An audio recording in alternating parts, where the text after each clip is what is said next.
Discover the timeless wisdom of the great Sufi master Abdul-Qadir al-Gilani. This is the story of the prayer that opens doors you thought were permanently closed. There's a prayer so powerful that it opens doors you thought were permanently closed. Abdul-Qadir al-Gilani, known as the Sultan of Saints, discovered this secret in 12th century Baghdad. Kings sought his counsel, impossible situations resolved. Overnight, lives transformed in ways that defied logic. But here's what made this prayer different. It wasn't about asking God for things. It was about aligning with the divine names that govern reality itself. His full name was Abdul-Qadir al-Gilani, but throughout the Islamic world, he's known simply as Gaus al-Azam, the greatest helper. Born in 1077 in northern Persia, he would become the most revered saint in Islamic history, the founder of the Qadiriyya Sufi order, and the master of what can only be called spiritual technology. But Abdul Qadir's path to sainthood began with failure. As a young man, he came to Baghdad to study Islamic law and theology. He was brilliant, devout, and ambitious. Yet, despite years of intense study, he felt spiritually empty. He knew about God intellectually, but he had never experienced divine power directly. Everything changed when he encountered an old Sufi master who asked him a simple question. "Young man, you know all the names of God, but do you know how to activate them?" Abdul Qadir was confused. Activate them? They're just names, descriptions of God's qualities. The old master smiled. Each divine name is a key to a specific aspect of divine power. When you know how to use these keys properly, you don't just pray to God. You become a conscious participant in divine creativity. This conversation would revolutionize Abdul Qadir's understanding of prayer and set him on the path that would make him the most powerful saint in Islamic history. The old master explained something that most religious scholars had missed. The 99 names of God aren't just descriptions. They're active forces that govern every aspect of reality. Each name represents a divine quality that's constantly operating in the universe. When you align yourself properly with these qualities, you become a conduit for divine power. Ar-Rahman governs mercy, the master taught. Al-Qahar governs divine dominance. Al-Fatah governs divine opening. When you invoke these names with proper understanding and spiritual alignment, you activate the corresponding divine quality in your situation.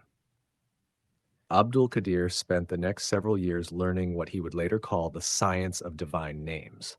This wasn't about memorizing prayers or performing rituals. It was about understanding how consciousness interfaces with the creative force of the universe. He discovered that each divine name has specific requirements for activation. Some require complete surrender of personal will. Others require absolute confidence in divine power. Still others require a particular kind of love or a specific level of spiritual purification. Most people pray with their ego, Abdul Qadir would later teach. They ask God to fulfill their personal desires. But the divine names only respond to consciousness that has transcended personal agenda and aligned with divine will. This is why Abdul Qadir's approach to prayer was so different from conventional religious practice. He didn't pray for things. He prayed from divine qualities. Instead of asking God to solve his problems, he invoked the divine names that were already the solution to every problem. For example, when faced with a situation requiring guidance, he wouldn't pray, "Oh God, please guide me." Instead, he would invoke Ya Rashid, the guide, until his consciousness became so aligned with divine guidance that the right action became obvious. When confronting injustice, he wouldn't ask God to punish wrongdoers. He would invoke Ya Adl, the just, until divine justice manifested naturally through the situation itself. When healing was needed, he would invoke Ya Shafi, the healer, until healing energy flowed through him with such power that miraculous recoveries became commonplace. The results were extraordinary. People began traveling from across the known world to witness what they called Abdul Qadir's miracles. But he insisted these weren't miracles. They were the natural result of proper spiritual technology. When consciousness aligns perfectly with a divine quality, he taught, that quality must manifest. This isn't magic. This is how the universe actually works.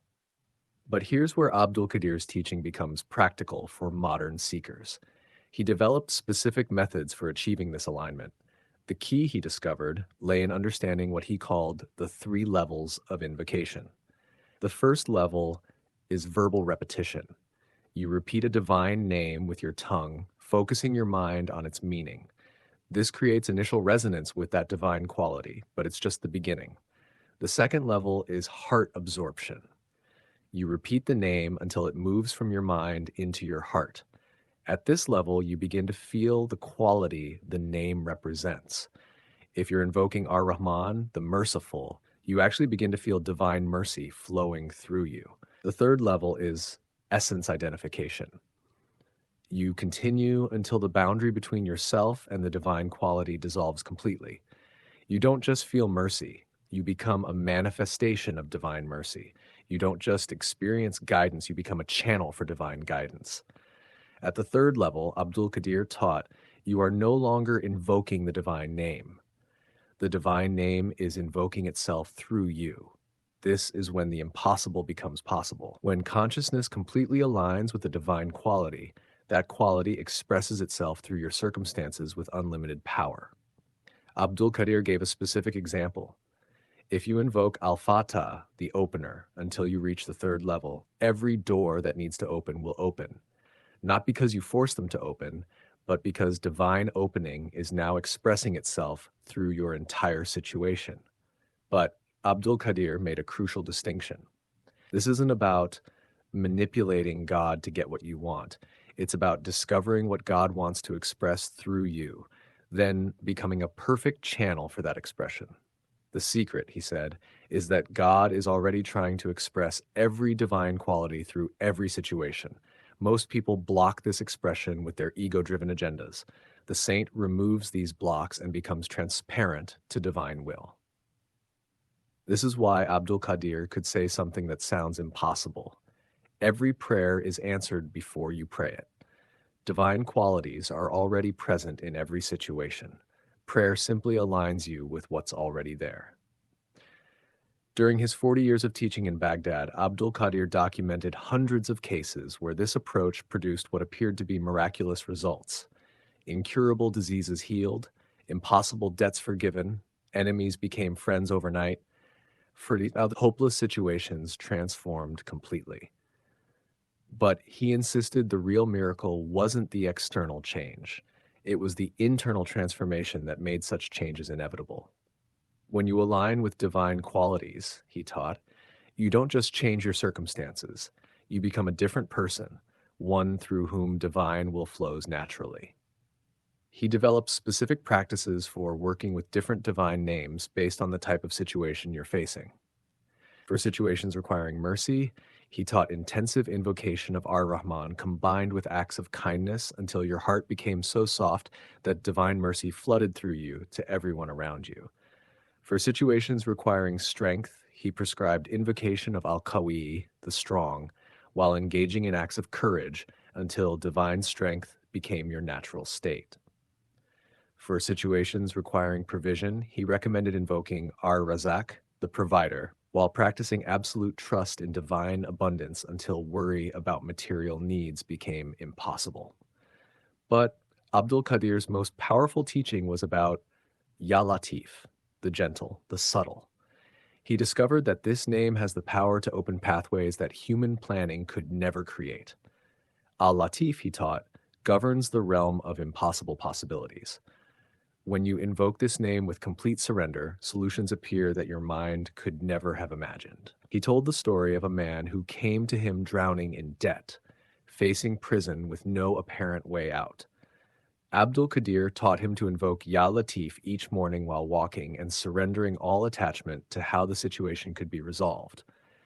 Within 3 months, a series of seemingly coincidental events unfolded. An old business partner contacted him about a forgotten investment. A piece of property he'd inherited but forgotten about was purchased by the government for a road project. And a skill he developed as a hobby suddenly became valuable in a new market that had just emerged. This is how Al-Latif works, Abdul Qadir explained. Divine subtlety creates pathways that appear impossible until they manifest. But perhaps Abdul Qadir's most profound insight was about timing. He discovered that each divine name has optimal times for invocation based on cosmic and personal cycles. Ar-Rahman is most responsive at dawn, he taught. Al-Qahar works powerfully during full moons. As-Sabur, the patient, opens new possibilities during times of apparent delay. He developed a complete system for matching divine names to life situations, personality types, and even specific hours of the day and night. Modern neuroscience is beginning to understand some of what Abdul Qadir discovered centuries ago.